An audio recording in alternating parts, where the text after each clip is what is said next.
Hello and welcome to Nerd Punches Nerd, where nerds pretend to physically fight over minor pop culture minutia. I'm Jeremy, here with Benji and Sam. Hello. Hey. Hello. So, today we're just going to be doing a little chat about some of the news of the day, a little bit of thoughts about some comic book movies, and a little bit of our memories of the recently deceased Robin Williams. But I think we're going to start by talking about this Deadpool thing. Now, I assume that you guys don't know much about Deadpool, right? Okay, yeah, so I know a bit about Deadpool. Okay. I know more or less who he is and what his a little bit of what his character is like. I haven't read any of his comics though. Right. So Sam, how would you describe him? Okay. So from what I know of Deadpool, the main thing that you have to know about him is that he's like completely bonkers insane. Has numerous personalities or like voices in his head or voices that actually come out of his mouth. I don't know, it's sort of unclear. And he he's like the only comic book character who sort of like understands that like everything that's happening to him is like artificial and is just like basically that he like I don't know if he understands that he's living in a comic book, but it seems like he from what I've heard, I think like sometimes he does seem to understand that, and like talk directly to the audience and like make fun of the plot and just be like zany and ridiculous. And also he lives in like intense pain all the time because he has these like crazy tumors growing in his body or something, but he's like constantly healing also. And that's about all I know of him. I don't really know like, what his motivations are. I know he's a mercenary. You got it mostly right. I know he's a mercenary. Yeah. That's all. That's the only other thing I know about him, really. Yeah, well, he's called the Merc with a Mouth because of mercenary, because he loves talking. And I don't know everything about the history other than he was invented by Rob Liefeld in the 90s and just became very popular. He's invented by Rob Liefeld.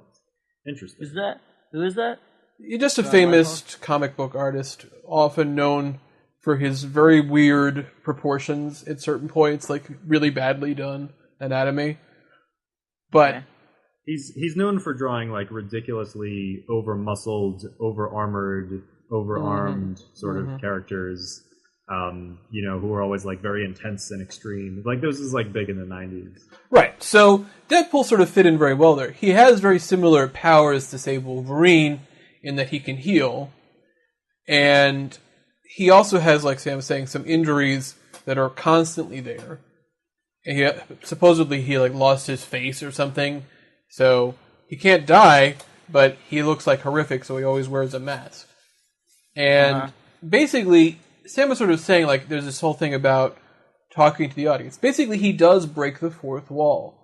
However, the in-universe explanation is that he's crazy. Basically he thinks, like, there's this whole reference to little yellow boxes where like little yellow boxes start talking, and he responds to them. Mm-hmm. Like the ones you see in comics, except this one's talking. So the in-universe explanation is that it's all in his head and that he's crazy, and he's just hearing voices. But he believes he's actually in a comic. Now, every other time that you see Deadpool, they extend this. So, for example, when he's shown up in various different TV shows, I believe he was in a Spider-Man cartoon, and an X-Men cartoon, and an Avengers cartoon. It's all Marvel. He'll sort of make references to it being a TV show or a cartoon or something. Right. When in the Street Fighter game, the Marvel vs. Capcom, he also sort of knows it's a video game. I think his final move is he grabs the health bar and hits the other person with it.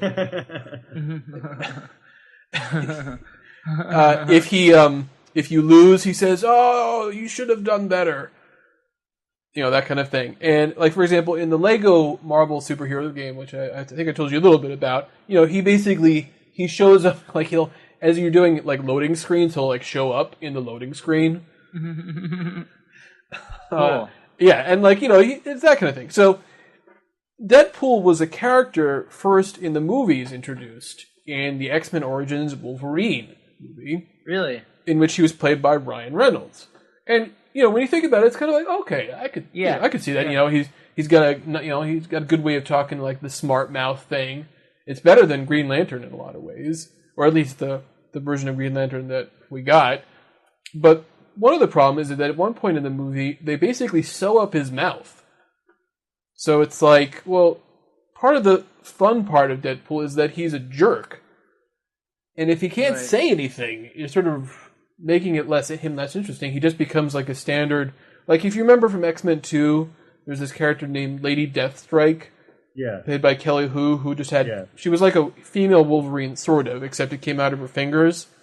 Right, but she basically, like, never talks. Exactly. I'm saying it's like that, which is just sort of like an obstacle, but it's not interesting.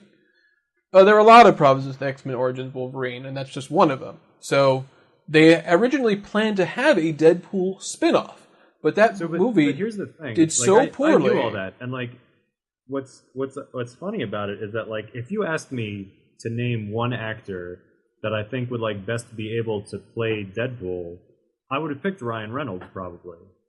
Like, I can't think of anyone better than him. I thought you were going to say Robin Williams.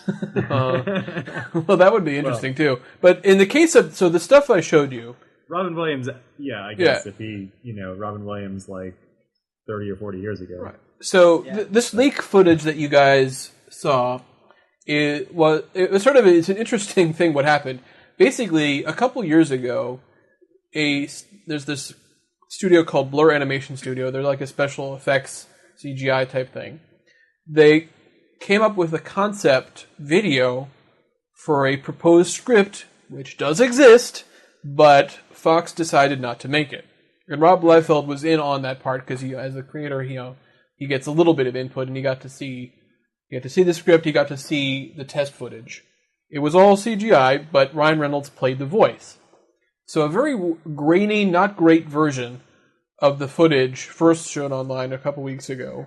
And it was like, what? Is this real? Is this like a joke? Is it like a fan thing, like a really good fan video? Because, that kind of thing has happened before. People have made fan videos of Deadpool. And Rob Liefeld basically, he tweeted, he's like, yeah, I don't know what the deal is, but that is the footage. Or at least part of it. Wait, it was Ryan Reynolds' voice? Yes, it was his voice.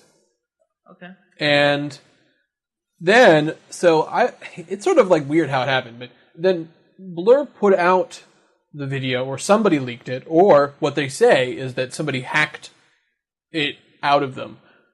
I guess maybe to make it so that they don't have responsibility, but who knows? What does that mean? That somebody hacked into their system and got the video and posted it online? Seems unlikely. Yeah, well, it's possible. But anyway, and a much better quality version was online for a while until that one was then taken down. And that's the version that you saw.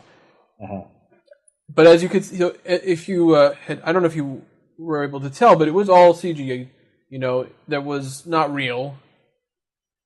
The guys, that's right. The people didn't look that great. They looked fine, considering they've gotten better at CG people, but they still look kind of, fakey. Right. He looked pretty good because it was just a costume. Just a mask. Yeah, and like all the other objects and like the roads and the car, that stuff looks pretty good because they're very good at making that stuff look real by this point. Right. You can basically get a real model of a car and then just animate it a little bit.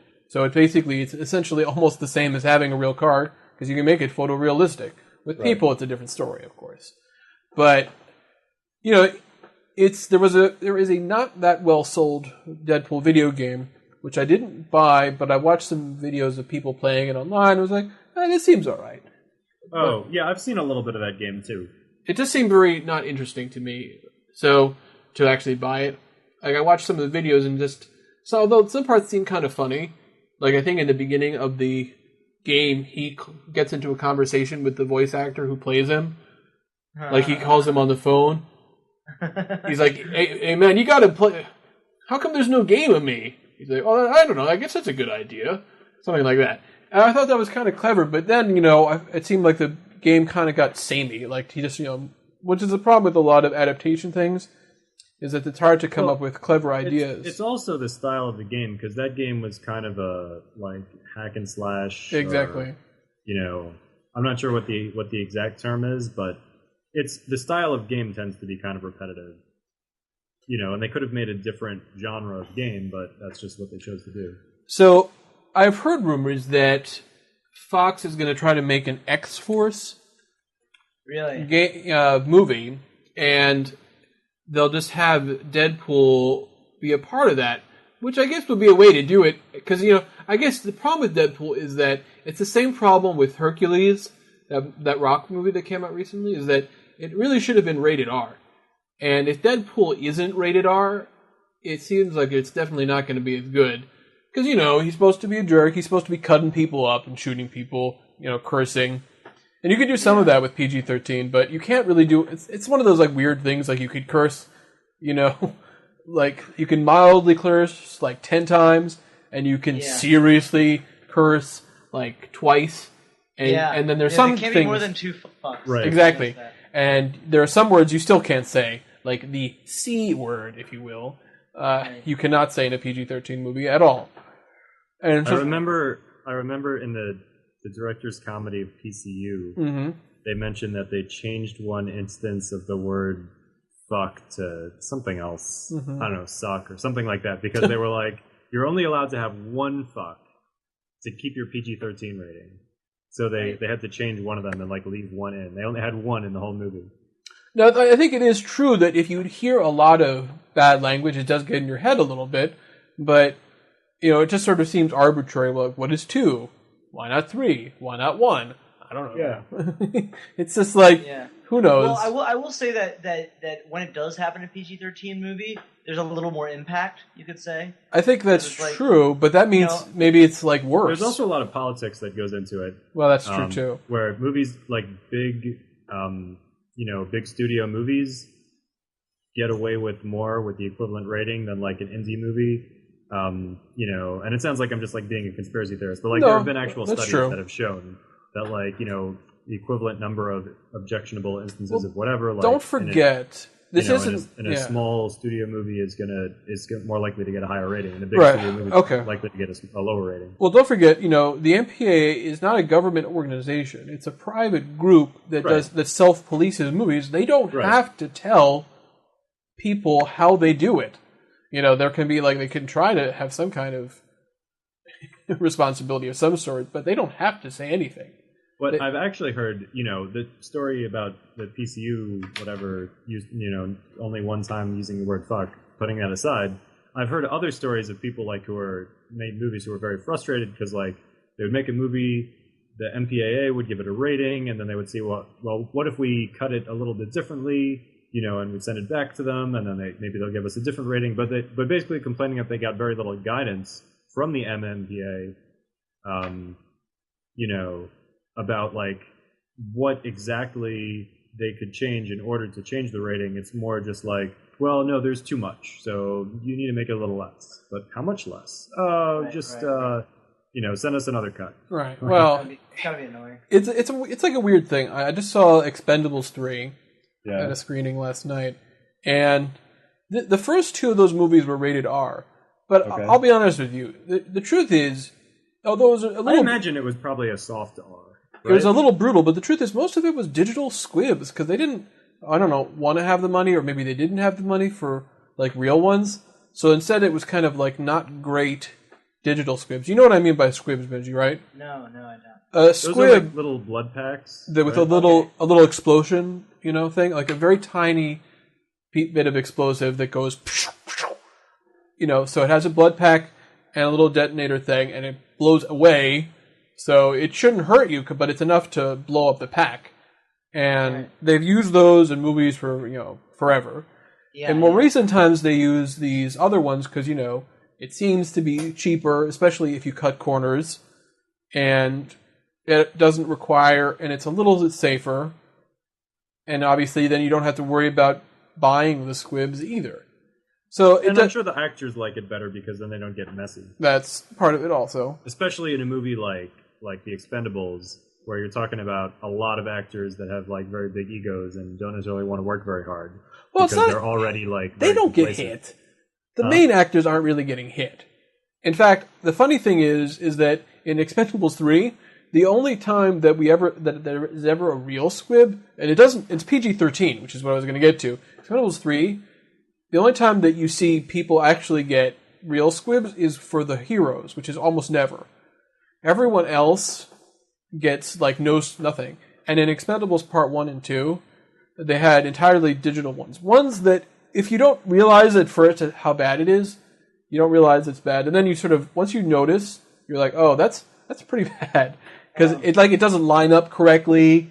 You know, it kind of comes out in the wrong way. You're like, oh, that doesn't look right. I remember, Jeremy, you remember when we watched that movie? Zatoichi? Yes, that's the one I was going to mention. Zatoichi, the Blind Swordsman. I do remember. We watched that years ago. And as good as the movie that was one of the first movies, I think, that was made that had extensive, like, digital blood effects rather than like, practical blood effects. And as good as that was, its effects were not so great. It was very early on, I think, with that kind of stuff, so it doesn't age as well from a visual perspective, even if like it was well acted and choreographed. But anyway, so that's. Well, I thought the dance number at the end of that movie was very well choreographed. Oh, well, everything was choreographed well in that movie. Actually, that's true. The whole movie was well choreographed. It's a good movie. You should watch it. Zatoichi, the Blind Swordsman. Yeah, it's a cool concept. But so the point is, I saw the Expendables 3, and I thought, all right, it's fine. You know, it is what it is.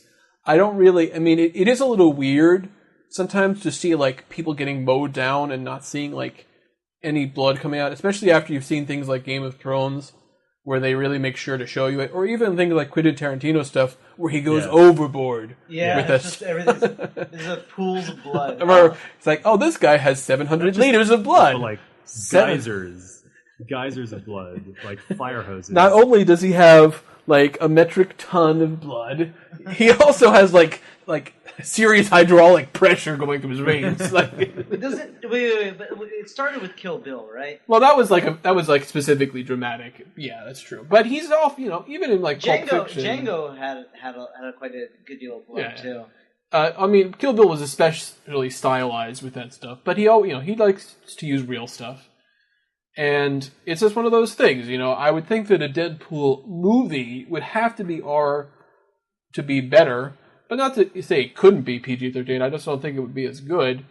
But if they make him part of a team, then I feel like maybe they can hide some of the weaknesses of the character, have him a little bit be more... Because the problem with having him be the main person with this whole fourth wall breaking thing... I mean, there are ways you could do it, but it would be really hard to do it right. I mean, if you were to match how it was in the comic, it would basically mean there would be like someone narrating the movie that he would have a conversation with, and that would have to be that could work. Oh, it would just have to be written really well, because it would be very easy to make that like stupid. But of course it could work. I mean, we've seen that kind of thing before.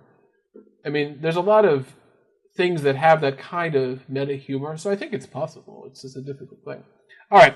Well, I think it's enough on Deadpool. Wait, I have one thing I haven't said a lot for this. Oh, okay. I've heard a lot of people talk about Deadpool, even recently, like from the past 6 months or so. Like, why has something been going on with Deadpool? Or has he just been gaining in popularity the past couple of years?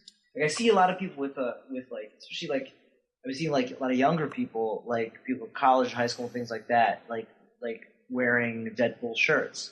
Well, he has a cool look. And you know he is he's a very irreverent character. Okay. So you know when he's shown up in like some of these video games and TV shows, not his own one, I think you know he can be popular. There's some popular little viral videos online of guys dressing up as Deadpool and doing stuff at various Comic Cons and the like. Right. I think he's an interesting guy, but that's what I'm saying. Maybe he would work better as part of a team. What do you guys think? His own movie or team movie? Which would be a better idea? It seems like it would be a really cool, like idea for a movie. It's a little weird, you know what I mean? Which maybe is what they want. At the same time, it's like it seems like they use him. He's kind of like a device to break the fourth wall, just like kind of like he's their go-to to do stuff like that. So I I mean, I kind of agree with what Jeremy was saying. Like, I think it would be really hard to do a movie that was just about him. Right. Because, like, when you get, like, too much of him, I could see that being overwhelming. Yeah, yeah. You know, and, like, the joke might not be as funny, you know, if you're watching him for 2 hours, as opposed to just, like, having a small role. That's not to say that it's impossible. I think it would just be very hard. Right. Well, I know you haven't seen it yet, but that's one of the reasons why Guardians of the Galaxy works very well, is that all of the characters have their own specific things that are about, like, their different takes on personalities and, you know, joking ways of doing things that are different from the other ones. They all have different ways of expressing humor, and that way you don't just get overwhelmed by one or the other. So, right. I don't know. It's one of these things, like, maybe it could be good, but it would be really hard to trust that they would pull it off. I could see a whole, you know, like a half-hour cartoon or TV show, like an episode, right, that was all just about, and there have been such things. But like an entire movie, I think that would be too much. Right. Right. All right. Well, let's move on to talking about some of this DC stuff. So it's interesting because, you know, DC has not had the best luck with movies in recent years. You know, so they had an okay, like we talked about how Batman, you know, sort of was like their saving thing. You know, they had Superman Returns, which, you know, did not do anything close to the numbers that they wanted it to. Right. And because of that, it was sort of like, all right, let's go back to the drawing board. Batman Begins did quite well. And then, of course, Dark Knight did, like, crazy numbers. Just crazy numbers. Right. And then, of course, they tried to do Green Lantern after that, which was a bomb. I think we talked about how it was something like it cost $250 million and made $260 million or something like that, which is just terrible for a movie that expensive. Did it even make that much? It was something like that. It was 200 and something million. The point is, you know, even if they had like a lot more on the DVD merchandise end, there's no way they made all their marketing budget back. Right. Because that's usually how they justify, you know, marketing a movie for, you know, millions and millions and millions of dollars. When you have a budget that high to begin with, you're really setting yourself up for failure. Well, that wasn't the budget originally. It was because they had to reshoot and redo a lot of it. They basically redid enormous parts of the movie. So that's part of why it got so expensive. And it's normally, like, you know, I would think any movie that's doing, you know, that makes like $200 million, you would think that should be a success. Oh, well, yeah. See, the thing is, if it only cost $100 million, that would be a great success. But, you know, the funny thing is, it was not, well, I mean, it was obviously not critically acclaimed. I mean, you know, how much money did, you know, Captain America, the Winter Soldier make? How much money did X-Men Days of Future Past make? Like, I'd have to look that up. Probably they both made less than $260 million. Right, so the budget for Green Lantern was $200. It made about $220. Okay.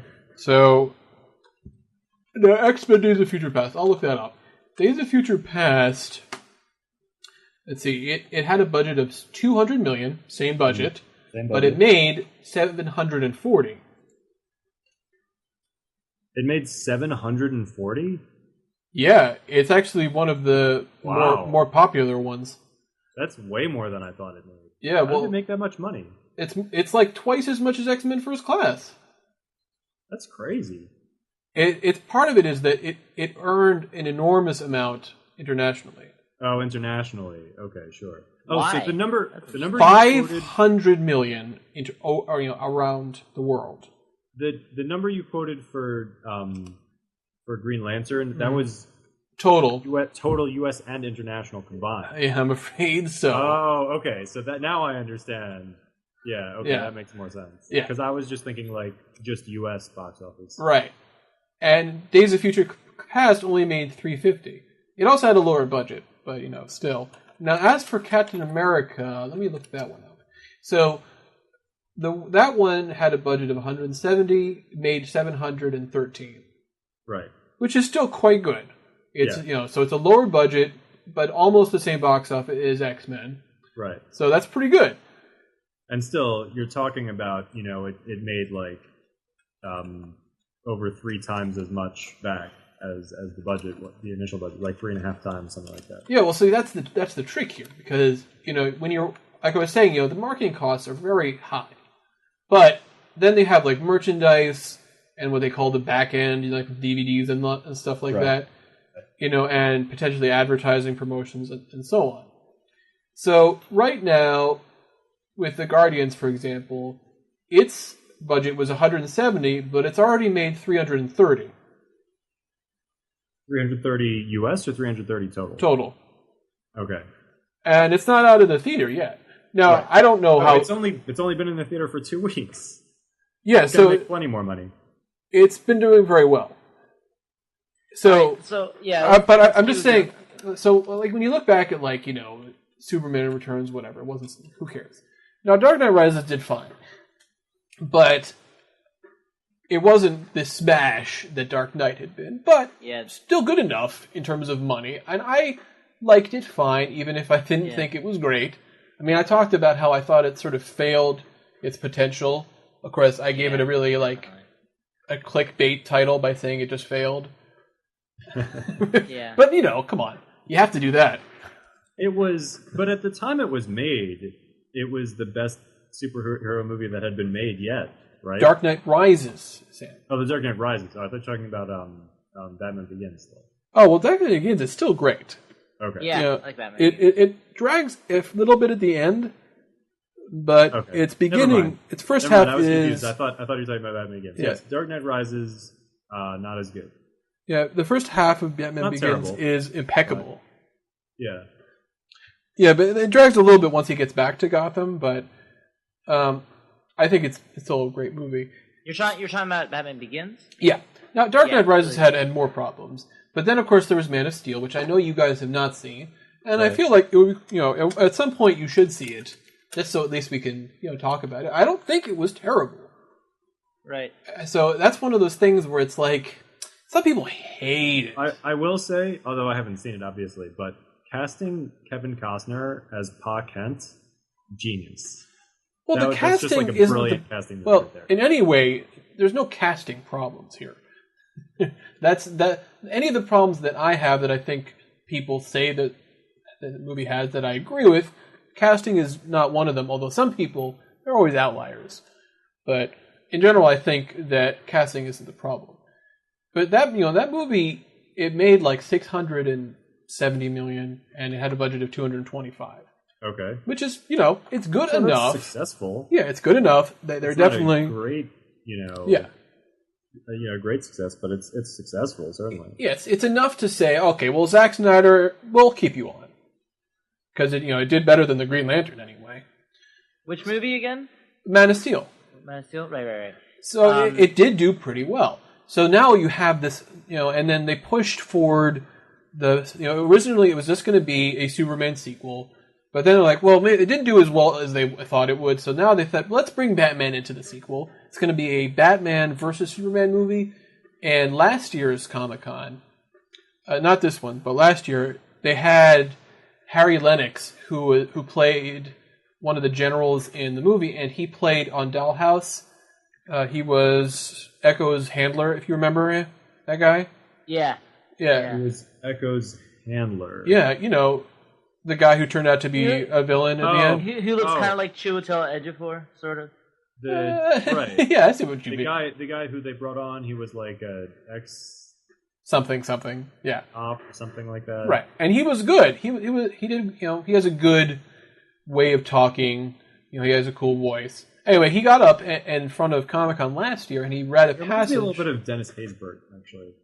It doesn't really look like him, but his voice is similar. No, but his voice, and his mode, his presence. Yeah. Last year he read a passage from Frank Miller's The Dark Knight Returns, which was just something along the lines of, Batman saying to Superman, you'll remember I'm the one guy who beat you. Now, Sam, you've read it, right? Yes, I've read The Dark Knight Returns. Benjamin, what about you? No, I've not read it. I think it is a good thing to read. I like it. It's certainly not the greatest thing ever, but it's sort of like a seminal piece, and it's also like a historical document in some ways, because it represents the 80s so well in terms of how it affected things. Like, it affected basically the way Batman would look in Tim Burton, and then later on when Christopher Nolan came back, it affected that too. You know, it was sort of like they moved. But it's not just the look, also the idea. I mean, like, Christopher Nolan, you know, the idea that he would make, like, for instance, we're talking about The Dark Knight Rises, you know, where you have, like, an older Batman who's, like, a little broken down. You know, like, we never saw that in the comics until Frank Miller wrote The Dark Knight Returns. He also, that was, like, the first time when we saw, like, an old Batman. Yes, that's right. He also painted Superman as kind of a sellout, working for Reagan as, like, an enforcer. Right. I wouldn't. Who did Frank Miller did? Yeah. Now the thing is, some people say Frank Miller just hates Superman. I don't know if he does or not. I don't think Superman was terrible. I mean, I feel like it was more like Batman had to teach Superman to stop being such an idiot, and he does. Because he worked for Reagan. Well, that's part of it. Is that your point? But he was also like a government stooge, you know, and sort of like just doing whatever the government said. But at that point, Reagan basically became like president for life, so it was even worse than normal Reagan. But all right, well, I mean, we're speaking of the point of like, are we sort of getting the point about why perhaps DC's movies haven't been as popular? Well, yeah. So so we're trying to get into like what happened. I mean, Dark Knight, I feel like it hit exactly the right time. You know, you had. I mean, think about the timing, right? You know. When did if you remember, do you remember when The Dark Knight came out? It's like around Spider-Man 2 or a little afterwards, right? Yeah, it was 2008, and Batman Begins was 2005, so it was sort of like people were sort of like, they were ready to see something a little bit darker, especially with all the stuff that was like in the world, and also with like the war in Iraq was even worse. It was just sort of like, you know, this idea. I mean, does that, I mean, listen, like, those sort of arguments, I understand what people are saying, but like, I don't know how much of it, like, I don't know if like people are more ready for darkness when there's, you know, well, actually, you know what, maybe there's a point to that, just in the case of like, still aftermath of 9/11 stuff, but people also made the argument that like, about like Lord of the Rings, for instance, that people escapism. Liked, yeah, I guess there is something about going into the, I don't know, I see the argument of saying people are more identifying with something darker, or they want something lighter, or anything like that. I think it gets tricky because who are you talking about? You know what I mean? Like, who are these people? I do think at the time, if you're going to talk about timing, it's just that it was within that era of when they were starting to make sci-fi and fantasy movies and I guess TV shows to be more serious, because Lord of the Rings was kind of at the beginning. I mean, there's The Matrix, there's Lord of the Rings, there's Spider-Man to a degree, there were the X-Men movies, so it was moving in that direction anyway. And I think Dark Knight is kind of one of the pinnacles of those things, because I think they have sort of moved away from that. They made things a little like lighter since then, right? Mm-hmm. Right. So you have these new movies coming out, right? So you know, it was him. So they're like, okay, is it just going to be an adaptation of Dark Knight? You know, Returns, and it seems like a bad choice because it was very much of its time. It was like a big change, a shift in a lot of ways, but we've already passed that by this point. We've had the story, so the story would seem kind of stupid at this point. Well, you say that, and yet, you know, we had The Dark Knight Rises, which was an adaptation of, you know, Nightfall, which was a story in the Batman comics. You know, very say, well, you know, Nightfall had it. It was, you know, it's adaptation, yes, but it's a very loose adaptation. I mean, Batman Begins was a loose adaptation. I wish it had been a more faithful adaptation. I think it would have made a better movie. Well, perhaps so, but it's a different kind. Also, it's a different kind of thing. This sort of the older Batman who, you know, has a grudge. Just the way. Thing is, some of it would be fine, I think, but I feel like there are more interesting things to do. But it doesn't really matter as much with that because, all right, we're going to do it, and then like, yeah, and you know, Wonder Woman's going to be in there too somehow, in some way, and Lex Luthor's going to be there, and you know, and yeah, Jesse Eisenberg, Facebook guy, he's going to be Luthor. All right, sure. You know, whatever. I don't care. Everyone wanted Bryan Cranston to do it because they want they wanted to do everything after Breaking Bad because he's bald. Right. And it's like, yes, I'm sure he'd be great, but it's not clearly the kind of character they're looking for with Luthor doesn't fit the Bryan Cranston if they wanted Jesse Eisenberg.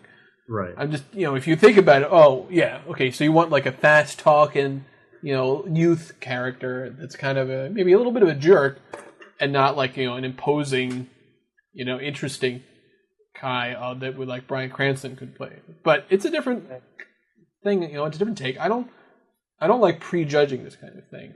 Right, I'm just sort of thinking like, well, what's going on here? So with the success of Guardians of the Galaxy, basically DC they moved a lot of their schedule. Originally, they were going to have Batman Superman at the same weekend as Captain America 3.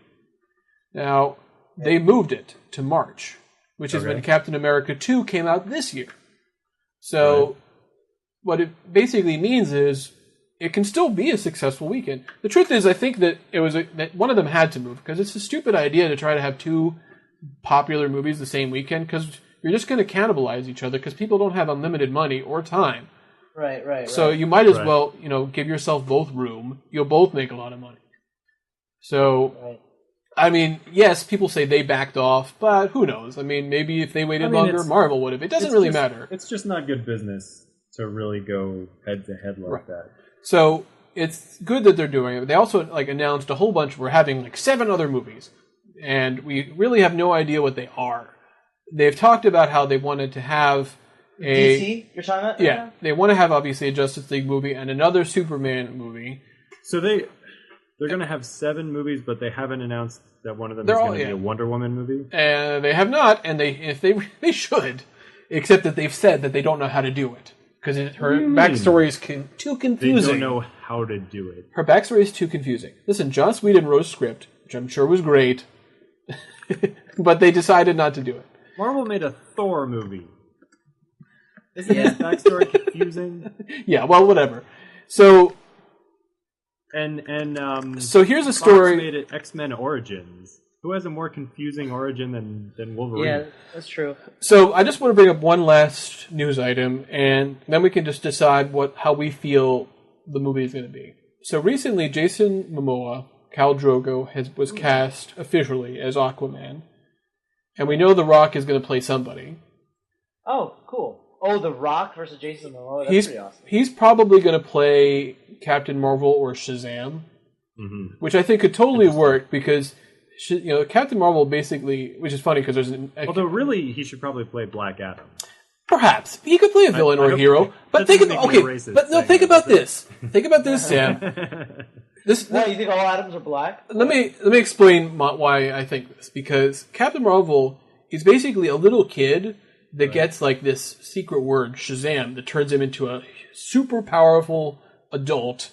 Right. That's also much smarter and wiser. But he still has the mind of his kid, so a lot of it is awesome, I'm a superhero, punch! Right. So I feel like The Rock could be really good at that kind of earnest thing. I mean, think about when he made fun of Steve Austin with the milk thing. Yeah. Remember? I'm going to drink some milk, remember? I'm just thinking, imagine that, but that's hit the whole movie. Actually, I do remember the milk thing, now that I think about it, yeah. Yeah, watch that. That's right. Yes. So that's why I think that he would be good in that role. No, I love that. I'm for anything that makes the. Now I'm getting confused though. Wasn't Kurt Angle the guy who drank milk? Yes, this was him making fun of that. That's what I'm referencing. Making fun of Kurt Angle. Yeah, who was making fun of Stone Cold. Well, right? Kurt Angle wasn't making fun of Stone Cold at that point. He just was. I'm in favor of milk. It does a body good, etc. And I'm an Olympic athlete. That was just part of his shtick. He's like, I don't drink a beer. Pfeh. I'll drink milk, thank you very much. Because he was a villain, remember? So he was doing the counter to Steve Austin thing. He wasn't making fun of him. It was just like, look, I'm so cool by being uncool. Anyway, so that all these things could be fine. Now, apparently they're going to try to make an Aquaman movie, and they're hiring 2 screenwriters, and they're just going to decide which one is best. Backstory isn't too difficult. All right, listen. If they still have the rights to Joss Whedon's script, I think they should just repurpose it to fit in their new world verse and just use it. Because, come on. It's got to be good. All right, so what do we think? Will this movie be better than Dark Knight Rises, worse than Dark Knight Rises, or just about the same as Dark Knight Rises. Batman versus Superman? All right, were we talking about Batman versus Superman, or are we talking about Justice League? Well, who knows about that? That's too far off at this point. Because that would be after Batman versus Superman. So which one are you talking about? Batman v Superman, the one that they are filming right now. So, Ben Affleck as Batman. Ben Affleck is going to be Batman. You know, he can be surprising at times. So he might. I don't have no problems with that casting. It's entirely based on how the movie is. You know, it's like if he's good, he's good. If he's bad, he's bad. I don't know. Do you know the angle? Are they going to go more clever and comedic, or are they going to go? I doubt it. Darkness. No, it's going to be dark. It's not going to be clever and comedic. This is not. Zack Snyder is not. He's not going to do like the Marvel, like Avengers. Right, Zack Snyder's going to do it. Yeah, Zack Snyder. He doesn't have much of a sense of humor. Well, he has a little bit of one, I'm but going to go with. I'm going to go with worse. Worse than Dark Knight Rises. What do you think, Sam? I agree with Benji. Yeah. I agree with Benji. I think it's going to be worse than... And I didn't really like Dark Knight Rises, but I feel like this movie is just going to be, like, dour and just, and a bunch of slow-mo fight scenes. Yeah, lots of slow-mo fight scenes. I'm just guessing here. Well, Man of Steel didn't have that many of those. So, all right. I feel like it's not going to be fun. It's going to be like... the term grimdark? I do. Yeah. So I feel like this movie is going to be intensely grimdark, and we've seen that with the Batman movies, but the Marvel is showing a different kind of superhero movie, which is also fun and is not like grimdark and is maybe more appealing, But I feel like it's just and at least for all that we complain about Dark Knight Rises, at least Christopher Nolan had some kind of vision. He was ambitious. He wanted to tell this personal story. And I don't see Zack Snyder having the same kind of ambition. I mean, I see Zack Snyder as kind of like he's a talented fanboy, but I don't know that I would call him like a great director. Well, yeah. But that being said, I am going to be the most optimistic and say it's going to be the same as Dark Knight Rises. But I don't think it's going to be any better. Okay. Is he just doing stuff because he's DC? Basically, you're betting the push. What do you mean? Is Zack Snyder doing? What do you mean? Yeah, because I guess 300. I guess Frank Miller did Vertigo, which is DC, and then Watchmen. Mm-hmm. So he's their go-to. Yes, he is. The Sucker Punch was also Warner Brothers. I mean, they produced it. But was it DC? Well, no, it's not DC. It's Warner Brothers. Warner Brothers owns DC Comics. Does he write the screenplay too? Well, he didn't for Man of Steel. I thought he did.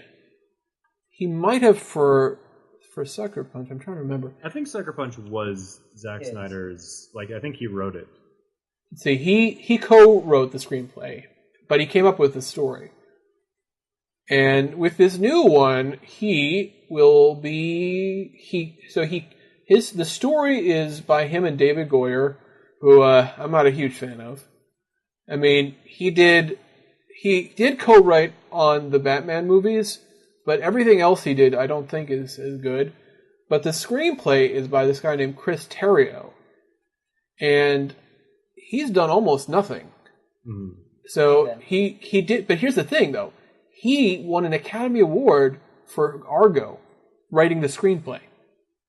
Oh, interesting. So I'm just saying. I feel like Zack Snyder's stuff would be his stuff would actually be awesome if there was a really good screenwriter. So that's what I'm thinking. This guy wrote a really good script for Argo. This is Ben Affleck's guy that he brought in. Right. So I feel like that's why I'm hedging my bets here. I'm trying to think, okay, the negatives, but plus this little positive, and the oppressive studio pushing down. So that's where I'm going. But that's my feeling. You guys have your own opinion. I guess we will see. when it comes out, right. Next year or the year after or whatever it is. All right, let's move on to our short discussion. Let's just make it like 5 minutes on this latest X-Men movie, which we have all seen. Now, I will start by saying this. It was my second favorite X-Men movie after X-Men in First Class. After that, I would give it half of X-Men 2, and the other half is X-Men 1. After that, the remaining halves. After that, this is already getting too complicated. No, I'm kidding. I'm kidding. Actually, the truth is, I actually give number 3 to the Wolverine. I think that was better than either one of the first two X-Men movies. I haven't seen the Wolverine. Do you really think Wolverine is better than X-Men 2? Because X-Men 2 has some good parts that I like, but some really bad parts that I don't like.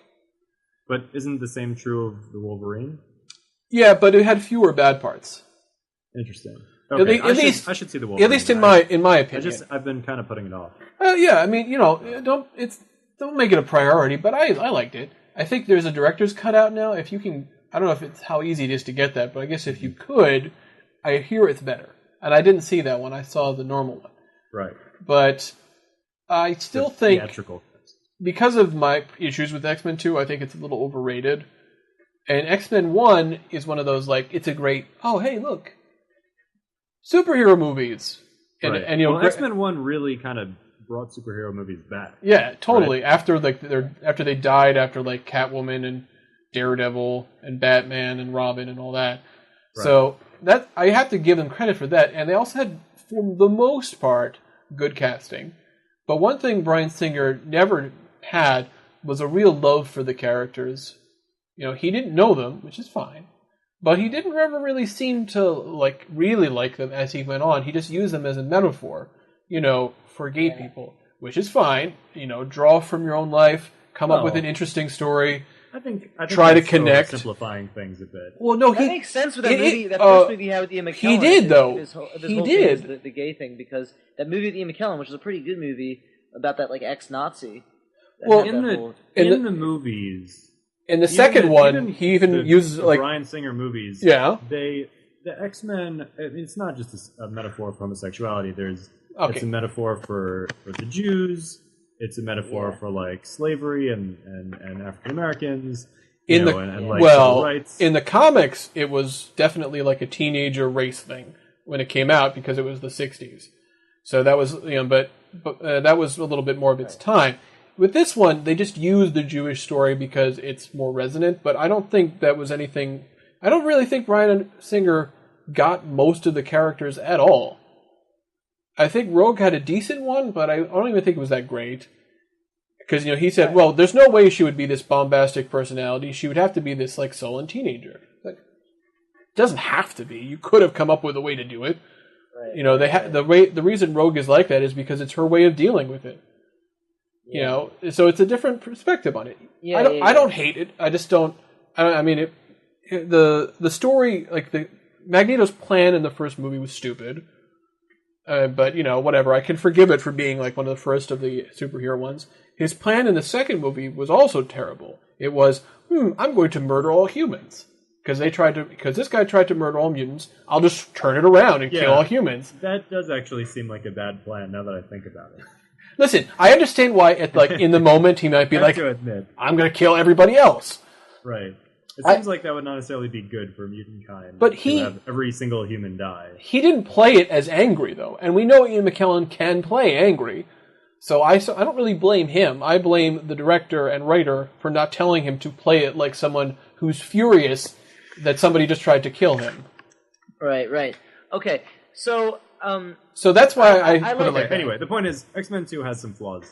Well, but it comes down to, I think X-Men First Class, Matthew Vaughn, I really think he does like the characters. And I really liked so much that we just got away from everyone else. We started back when these guys were young. We got to see really interesting things. I thought, James McAvoy, Michael Fassbender, Jennifer Lawrence, they were all great. Yes, the tertiary characters weren't so great, but, we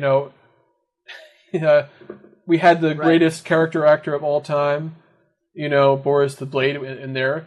That's that's what it makes it a great movie. Now with X-Men: Days of Future Past, though, we've talked about it before, so let's talk about this for a second. Bryan Singer came back after Matthew Vaughn left.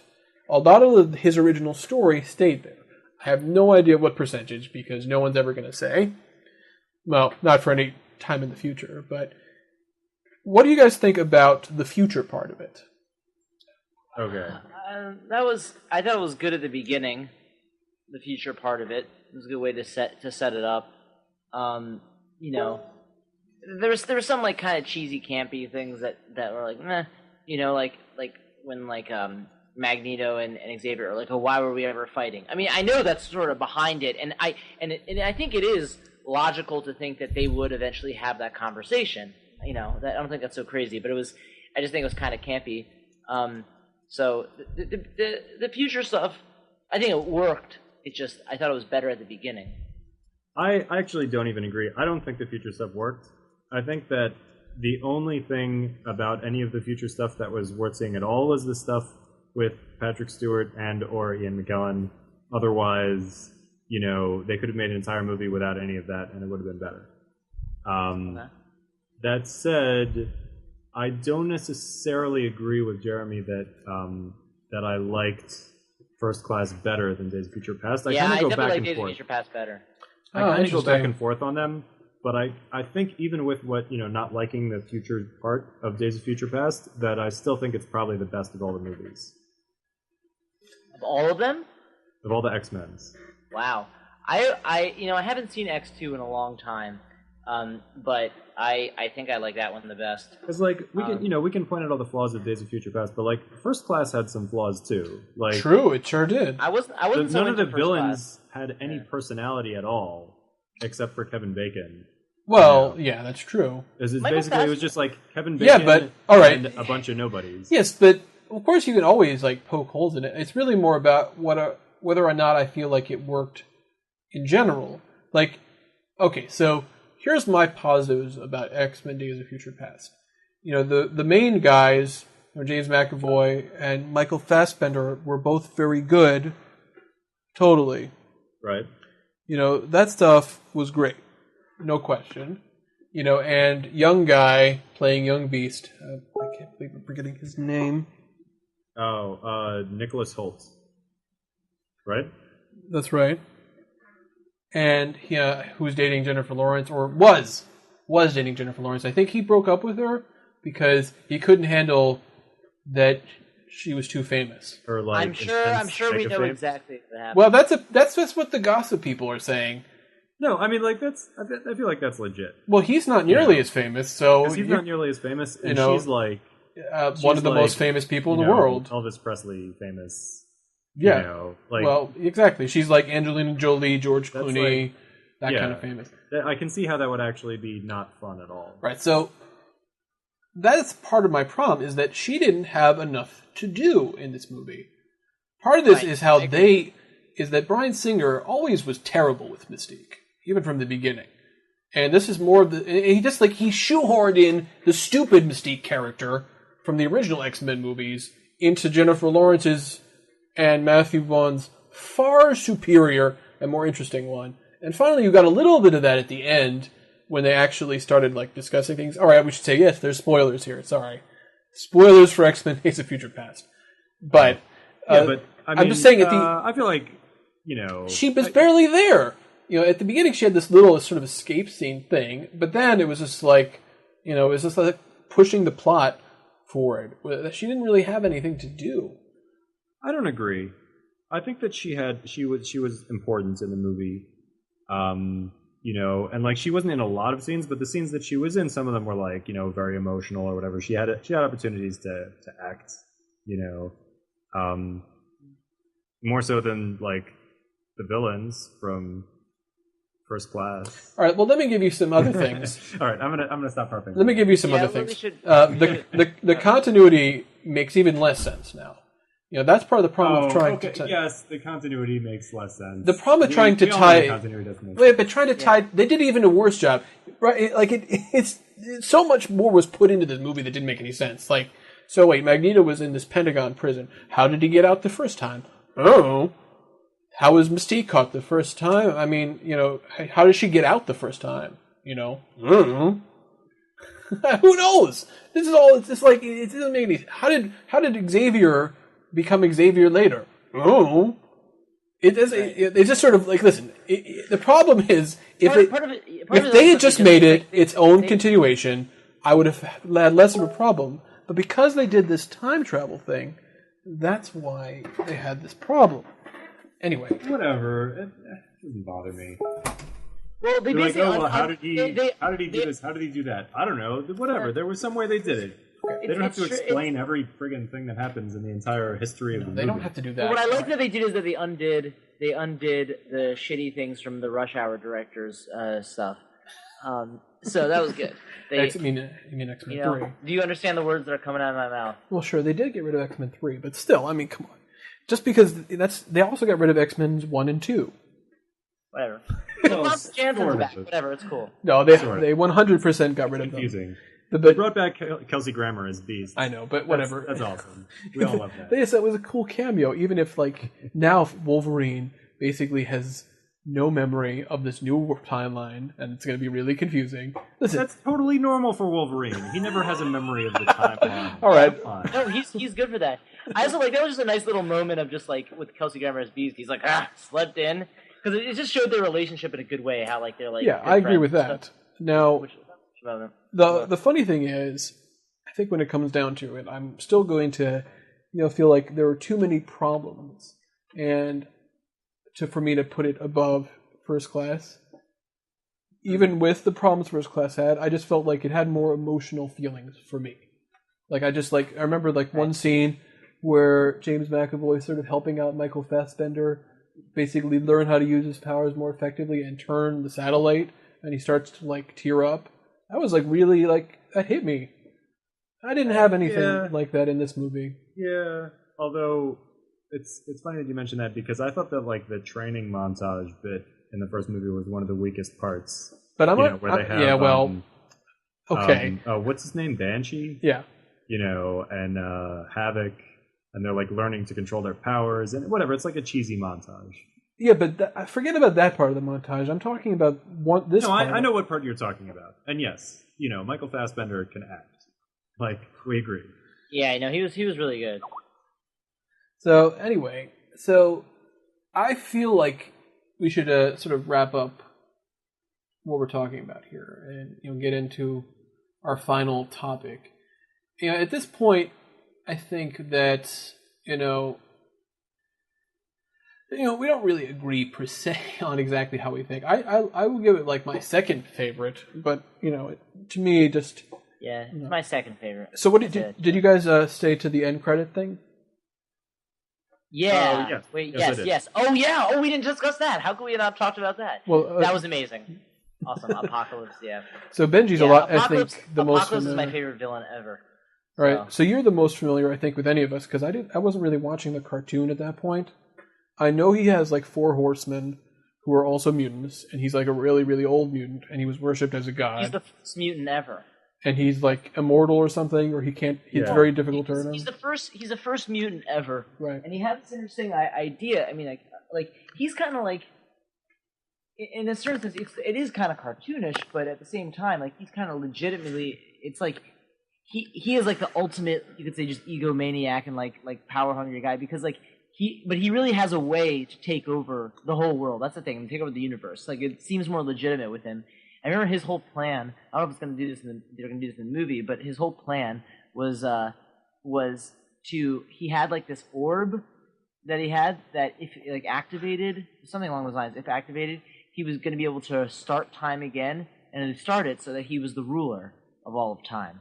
So he was this pretty crazy, and no one could beat him. He was a dick too. He was a huge dick, And what I remember about him is that there was this weird allegory for steroids or something. He was oh, I can enhance your mutant powers and make you better, but he would turn people into cyborgs or something, and then then they were his slaves or something. I don't remember. Well, I don't. These are vague memories, and this is based on watching the cartoon show, so it's not even really. That's what I'm missing off. Oh yeah, but I feel like we can probably use that as a decent source. I think that they adapted the material pretty well in general. But let's bring it to this interesting point, which I heard that the movie is going to take place in the 80s, so it'll be a continuation of the older characters, by which I mean one the thing earlier that I in the do past. love about both of the newer X-Men movies and also Captain America, the first Captain America movie, is like I love superhero movies that are period pieces. Right. So there's something like really cool about like seeing a superhero movie which is also like set in the past and like, you know, it's just anyway. It's a minor point, but so I hear that they're also going to be minimizing the future people, which is good from my perspective because I thought that was the weakest part of Days of Future Past. Cable's awesome. Well, he could just show up. Are you saying because they had Bishop too? Yeah. Yeah, they screwed Bishop's up. Also awesome. They screwed him up though, as you know. Yeah. I mean, think about this. Bishop can absorb energy, except when he can't. Yeah. Right. Well, you guys haven't seen Iron Man 3, but that was one of the issues I had there, like inconsistent powers. Like his suit was supposedly like super I have powerful. seen Iron Man 3.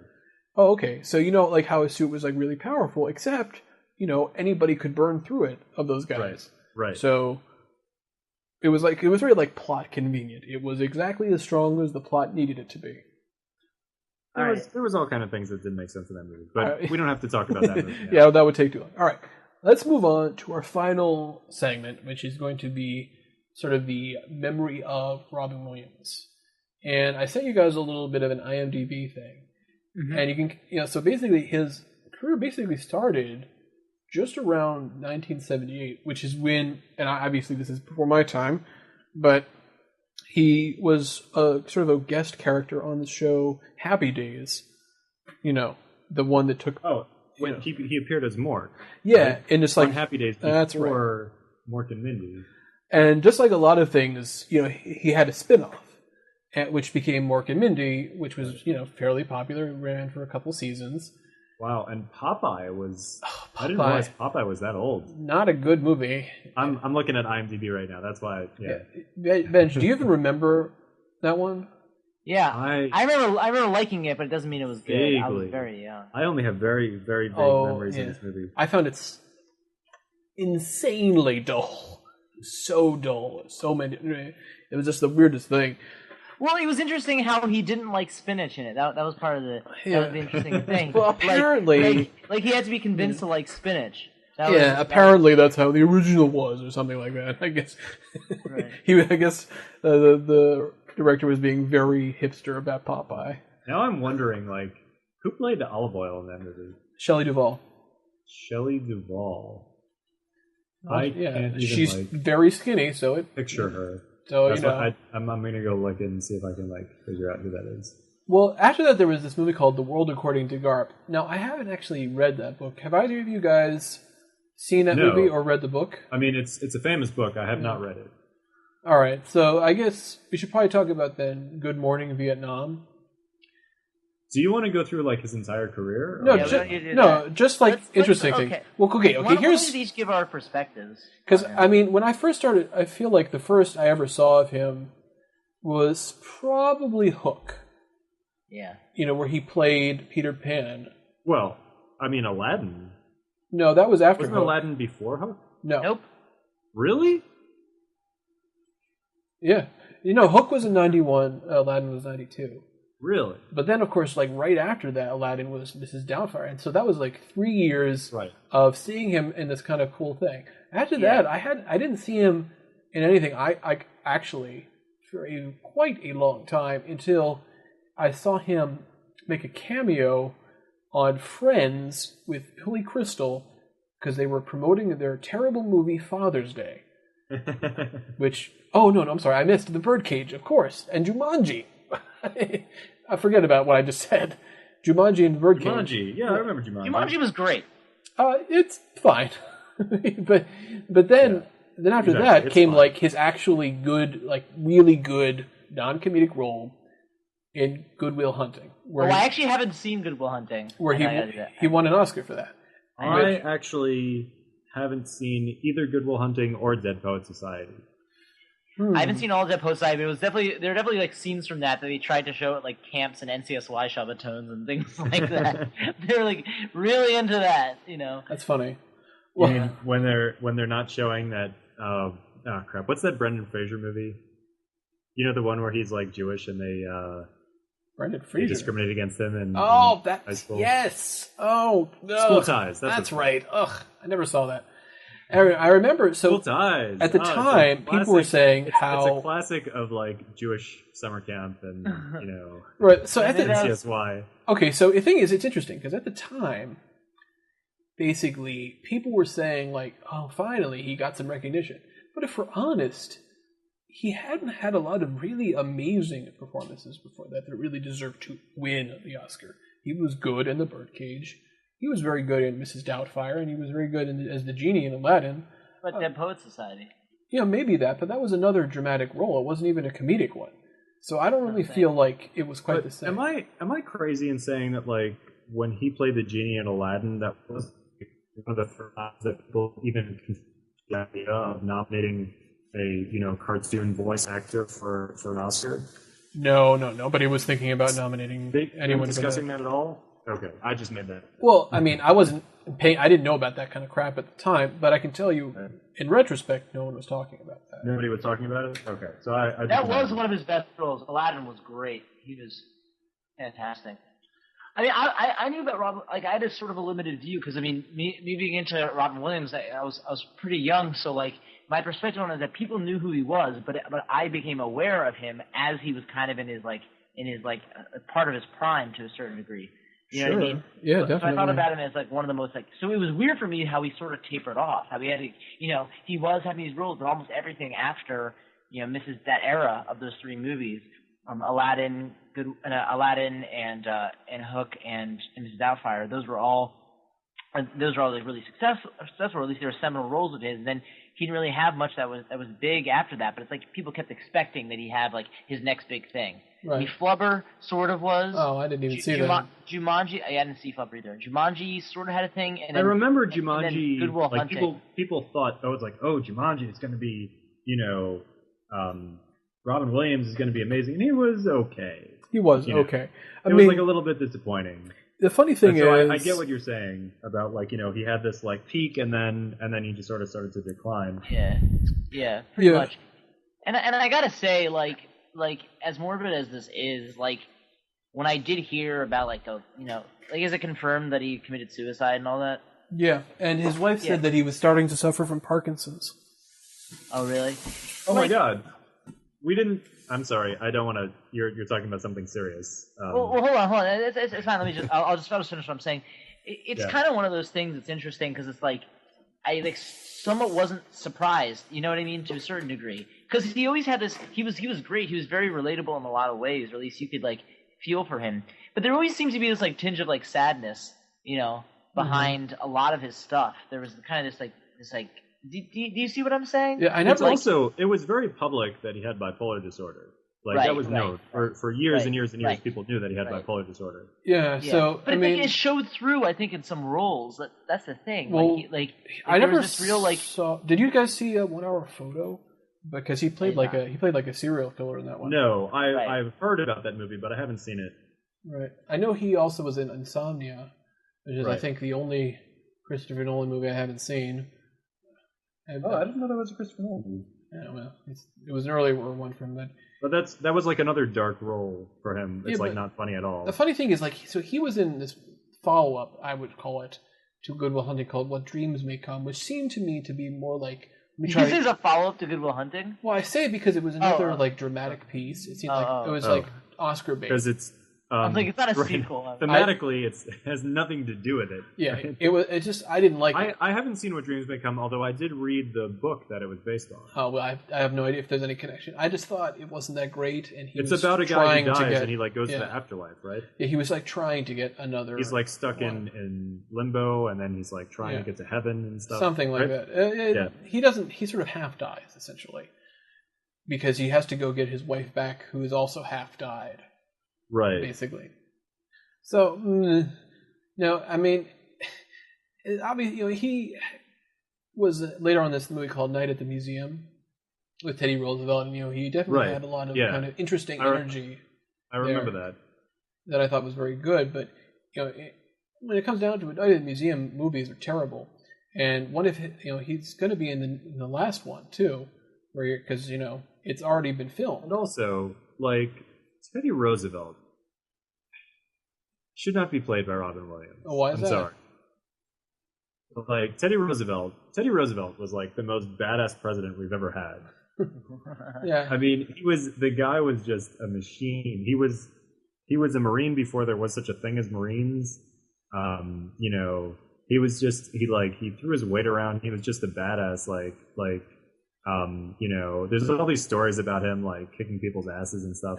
Like, all right. Well, let me tell you. Would the Rock have been good as him? Yes.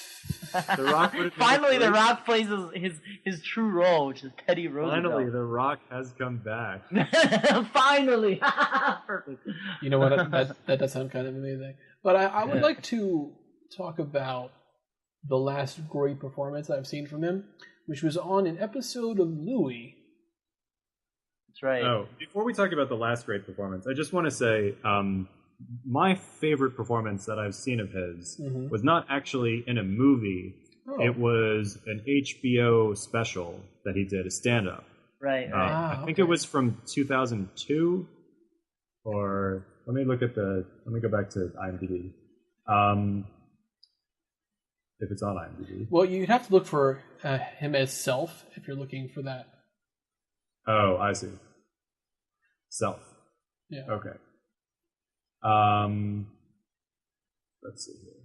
Yeah, it would have been right around 2002, I think. Well, he's definitely had a couple things.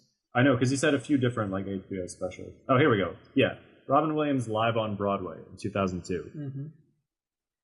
It's a 2-hour special of him just doing all these different stand-up routines, and it is like I watched it when I was in college, and the truth is, it might not be as good now. My tastes have changed somewhat since then. But it was, I mean, like, just tear-inducingly, just literally rolling on the floor, laughing. He had that kind of, manic energy. If you remember, Benji, when we rented from Blockbuster the Saturday Night Live that he hosted, do you remember? Mm-hmm. Yeah. The videotape. And it was pretty decent. He had his monologue was this kind of crazy monologue, and then at one point he plays an older version of himself, and Dana Carvey plays his son, who comes in and does all these he does all the Robin Williams impressions. Yeah, that was great. And then at the end, the old Robin Williams dressed up. He's like, "Ugh, I don't have the heart to tell him he's adopted." Right. Which was a good tag. So I mean, I remember when I was in college, I heard a lot of his older stuff. It was just, for whatever reason, a lot of it was circulating around, so I heard a lot of his older comedy routines from the 70s and 80s. Some of it didn't age as well, but there was definitely stuff that was still funny then. And if you remember from Mrs. Doubtfire, that one a really good scene where, well, there's a few, but one of them was where he just does a series of impressions that rapid fire. And he must have had probably so many more. But he had such a great sense of comic timing. You remember that? Yeah, you remember that movie? Definitely. He's like, after I box him. Yeah. Oh, that was good. Not to Lex, but he's like, I think I've made a friend. Yeah. And even with the problems that Mrs. Doubtfire had, which it does, but I think that he had such a great presence. And honestly, at least his performance holds up. It does. Of that movie. There are some things in there that are okay, this is not the greatest movie, and it's not as you were saying, there's some issues and some things that are kind of dated, and right. And Pierce Brosnan is kind of awesome himself, but his role it's still hilarious. That was actually one of the things I think does work well about Mrs. Doubtfire is that Pierce Brosnan doesn't play a dick. He plays a decent guy, which is and that's why it makes it's more interesting, because it's it's a better portrayal of divorce. You know what? She found someone else that also cares about her, and it's a different thing. Well, there's a little bit of him that apparently he was kind of a player or something like that before then, but he makes the point. He's I want to settle down. I really care about her, and I love the kids and all that. Yes, but he's not a player anymore, though. That's the point. No, but that's the whole thing, and it also is more realistic. Like she's had enough of him. She's not into it anymore, and it's kind of painful to watch. And then also when she like talks about it later about like how everything was declining, while he's still in Mrs. Doubtfire mode. And it is more realistic. And it's funny because you sort of feel like that he felt the same way. He just couldn't admit it. He was sort of caught up in the same sort of momentum. Because, a lot of times the people will stay together even when they don't want to for the kids. So it's not exactly unusual from that perspective. Yeah, so I think the whole thing was about his kids, pretty much. That was really what the main thing was. Because that was what their fight was about. Their fight was about the children. That was what broke that was the straw, And also the fact that House of Pain was playing when she came in. Yeah. But she didn't like that too much. Nobody likes hippity hop. Irish rappers, man. No, sir. Yeah. But I mean, it's funny. Like I feel people like Hook a lot. I'm not such a huge fan. I love Hook. I mean, I'll tell you this much: Dustin Hoffman was amazing, and Bob Hoskins was super amazing. Right. But everything else, like kids, it's fun. Listen, when you're a kid, it's a lot better. But I've rewatched it since one time. My old roommate, Bill Fritz, he had a copy. And one time he had a movie night, let's watch Hook. And I did not vote for Hook. But I was I'll watch it, whatever. And you said Pendergrass? How dare you? Hook is still charming, though, isn't it? Yeah, it is still charming. I just... I don't think it's amazing. There are some really good. No, I mean, listen. But no, people didn't think it was amazing. Even at the time, people weren't like, "Oh, this is the greatest Peter Pan movie ever." Nobody. It's Spielberg. That's why people hated it. Because people hated Spielberg. Don't forget. That may be true, but the stuff that he said, the conversation. Okay, there are great things with the conversation that his wife has, with him early on, saying this is the time when your kids want to play with you and they want to be around you, and you're missing it right now. That was a really good. I feel like there's some good. That was some good Spielberg. The problem is the movie is over 2 hours long. It is a little long. That I think that if it was tightened up in a couple places, was more a nice, even 120 or 98 or 110. There's so many smaller versions of the movie that I think could have made it a really great movie. And to me, I just think it's fine. It's fun. But the truth is, when it comes down to it, I don't know. I feel like even though he had a really great small performance in the Louis episode that we saw, I mean, he was really great there. And I feel like the one great voice performance he's done was in Aladdin, where it was just sort of it was everything that he had coming out. Even from the point later on in the movie where he got a chance to play the genie as sort of sad because he was forced to do what Jafar wanted. Yeah. And, it wasn't a huge amount of range that he was given to do, but it was a decent one. And, obviously he got a chance to riff a lot. And totally a lot of that went over my head as a kid. Who's that guy? Who's that guy? Right. Who's that guy? I only knew who Groucho Marx was because when I was in my 7th grade play, they had one of the people wanted to do a character like Groucho Marx. And he ended up doing it more like a stereotypical Russian scientist, but at the time I was oh, okay. So I sort of knew the style because of that. Of course, I don't know if you remember, Bench, or you, Sam, that play I was in, The Mouse That Roared. Yes, of course I remember that play. Yeah, so I don't know if you remember, but one guy in our grade, his last name was Schneider. I'm not going to say his first name, just to protect him a little bit. Let's just chalk it up to I don't realize what's offensive as a kid. He played it was basically a yellow face character. It might as well have been the way he minced around and mangled his vowels and chuckled and his costume. I just recently was thinking about it because I was thinking, man, was I a good actor at the time? Because I remember thinking the guy who played the lead was terrible. But I thought maybe it's just bad memory. It's how it is when you're a kid, not necessarily remembering correctly. So I decided to rewatch it because we have it on video that I converted. Oh my god. Yeah. Oh my god. Video. My voice was so shrill Now, I did mug a little bit, but actually my performance was pretty good. Now, this guy I mentioned, he was still bad, but it did give me a chance. I think I got to rewatch that terrible racist thing. Let me see if it was as racist as I remember, and it was totally worse. So, but that being said, I feel like, when you can rewatch Aladdin later on and say like, look at, and realize the depth of stuff that he put into it, I think there's a reason that's stuck with people, and people try to replicate it. Even himself, he tried to replicate the same kind of energy in other movies.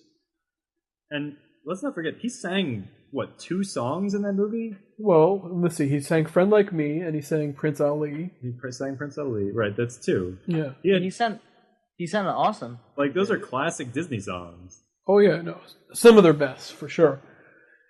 So I feel like he definitely had an amazing career, and it wasn't. And let's not forget Ferngully. Well, if he sang a song in that one too. I suppose. Benji, what do you think? What's your favorite performance? It's hard. It's really hard to say. I think I ultimately go with the genie, with Aladdin. Mm-hmm. I think that's what I end up going towards. And then under that, Mrs. Doubtfire. But Aladdin also because he did the third Aladdin. Remember, he did the he did, and he did a good job there. Actually, it was awesome. Like it was like that's the only thing that made that straight to VHS movie bearable. True, was he had some hilarity going on there. Just everything, and part of the thing also that was genius about it is that it was one of those examples of what you can do with animation that you can't do, with real life, and that the genie actually captured Robin Williams' like mania. You know what I mean? Like every time he switched to because Robin Williams does that. He switches to these different impressions and these different things and references. But they did that like in real time, which was awesome. It's surprising that he didn't do more cartoon voice work, because it seems like that would be so natural for him. Well, he did Happy Feet, right? Which was a decently done, and he did this movie Robots, which was a bomb, right? But yeah, I mean, none of this. You're right. He didn't really do that much. He did plenty of kids movies. But yeah, I guess that's a good point. He was in this movie, the TV show that was still going, but I assume it's not going to keep going now. Which was called The Crazy Ones, where he plays a guy who's a copywriter in an ad agency, and his daughter is played by Sarah Michelle Gellar. Right. So she obviously she felt really good bad. Good to see her working again. Well, I feel like she's had kind of a quiet career, since Buffy the Vampire Slayer. It was canceled, so it's just one of these like sometimes people they're still working even up until the end of things. And the thing is, because there's this Night of the Museum movie coming out later, the third terrible movie of the series, he's going to be in it too, playing Teddy Roosevelt. So it's always one of those weird things, like when you see someone after they died. Like James Gandolfini had that. Philip Seymour Hoffman will still have that. Heath Ledger. Heath Ledger was the big example. Yeah. Well, wait. Philip Seymour Hoffman. They finished filming all of his parts. I thought they hadn't. No, they hadn't. But they didn't. They're still going to keep in some of it, and also there's some other things that he had done that haven't come out yet. But most of it has. Yeah, so I don't know exactly how they're going to deal with it in Hunger Games, but usually when people, try to digital insert people, it's not so good. People are better at it now, but I remember in The Sopranos, after the actress who played his mother died, they inserted her into one scene, and it looked so weird. So weird. Yeah. So, I wouldn't want to see that. I don't want to see someone putting a digital version of Robin Williams in a movie. When we talk about unless it's the genie. Unless it's the genie, then it's fine. When is it sad when a celebrity dies for real? Because the truth is, people can obviously connect, and that's why they care about it. When you connect to somebody, their performance, you can have an emotional connection. So if they die, you care. I understand it, even if for the most part that doesn't really happen to me. the first time I ever really cared about someone's death was Phil Hartman. Right. And after that, nothing ever was like mattered in that kind of way. It's like, it's sad, but it didn't really affect me. I felt like legitimately sad about Phil Hartman dying. With Robin Williams, I don't really feel sad per se, but I do feel like kind of bummed, I guess. Yeah. Well, I mean, it's also different because he died. Robin Williams was a lot older when he died than Phil Hartman. True, but Phil Hartman was like right in the middle of his career. There's a similarity, which is that they died, not of natural causes. Right. Right. So that's always more of a tragedy. Like Lauren Bacall just died, and I was like, okay, well, she was old and she had a huge career. But you mean not of natural causes in terms of someone actually killing someone? Natural causes means just like illness. I know, but Philip Seymour Hoffman did. But I'm saying like when someone dies of an overdose, it's like a little. I think people are a little desensitized to it to a certain degree because there are all these stories, especially of so many of these celebrities and rock and roll stars who die of overdoses. I feel like it's not as big of a. Well, then it's easier to blame them, if you will, because people like to do that. They like to blame, like, well, whose fault is it? It's got to be them because come on. You mean for overdoses? Mm-hmm. They say, well, he shouldn't have been overdosing.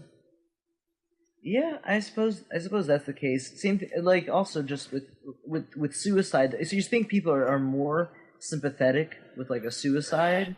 More sympathetic? Yes, but still people certainly are still blaming him. I've heard some people calling him like a coward. Yeah. People like to say dumb shit. Like, listen, people, yeah. Like I don't know what's going on with him. Like I can say it from like this far away point and be like, oh, he shouldn't have killed himself. Yeah, because in a general way, I don't think people should kill themselves. But I have no idea what's going on in his head and everything. Right. I just don't know. So I was having a discussion with someone at work, and he's a foreign guy. So I think there's a little bit of a cultural misunderstanding about some of these things that some other countries, I don't think they have as good education on what depression really is. But he was saying he didn't understand it. Like, how could you? And I said, well, it is hard to understand. But, he was living with pain. I said, imagine if, your hand just started feeling horribly painful all the time and there was nothing you could do. Well, maybe you would feel at one point that maybe you just want to cut it off. But what if that pain is in your head? There's nothing you can do. You can't cut off your head. Yeah, that's actually a very good explanation. Yeah, that is a pretty good explanation. Well done. And that's really good. So he did understand. He understood what I was trying to say, and I feel like that's kind of what it is. And it is hard to understand depression because it isn't just being sad. It is something more significant. It's a pain. It is and also, I mean, he had years of drug abuse, which I'm sure exacerbated. I don't know his specifics. I just know that a lot, of times... I think it's pretty publicized that he had drug abuse issues. I'm just saying, like, how he personally felt. I just know that, I'm just saying that it exacerbates. Yeah. Depression certainly is like a pain. It does, it can feel like this oppressive cloud over you that you can't control. And some people take medication, and some people don't. Some people take therapy, or some people can work through it. Some people can't. It's a different... it's not the same for everyone.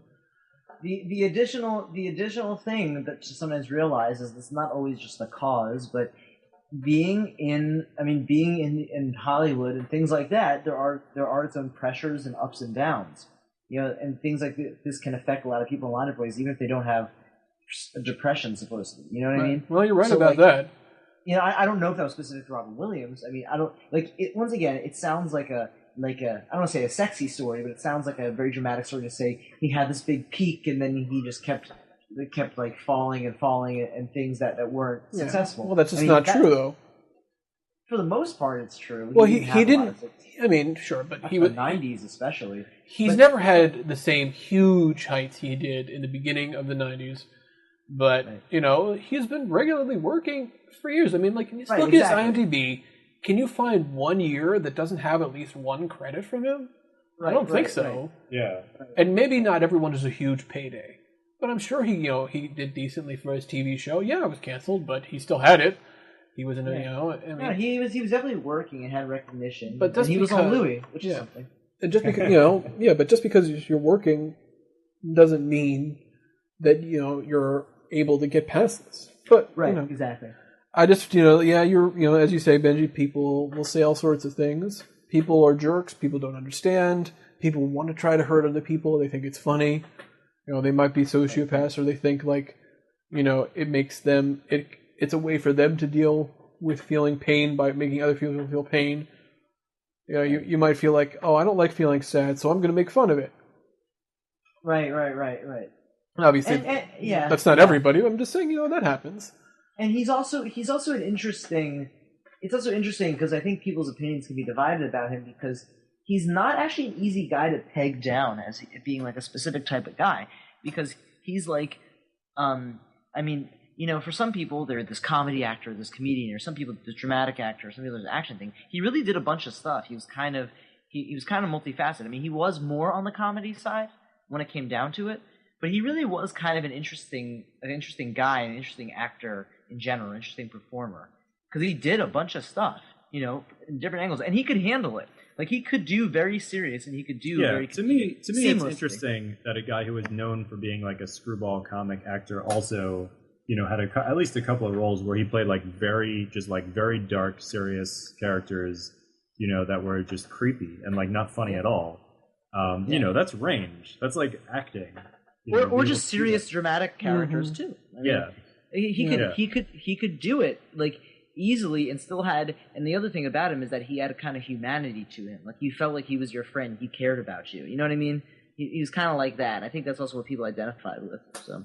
Yeah, it's always an interesting thing to think about. When does it change from being like a character actor to being an actor? One thing that I think is sort of consistent, at least in his early career, is like his persona was like being sort of like an everyman. Like even though he was really funny and spastic and like he rapid fire jokes, but like he was also like a regular guy. He wasn't supposed to be a genius.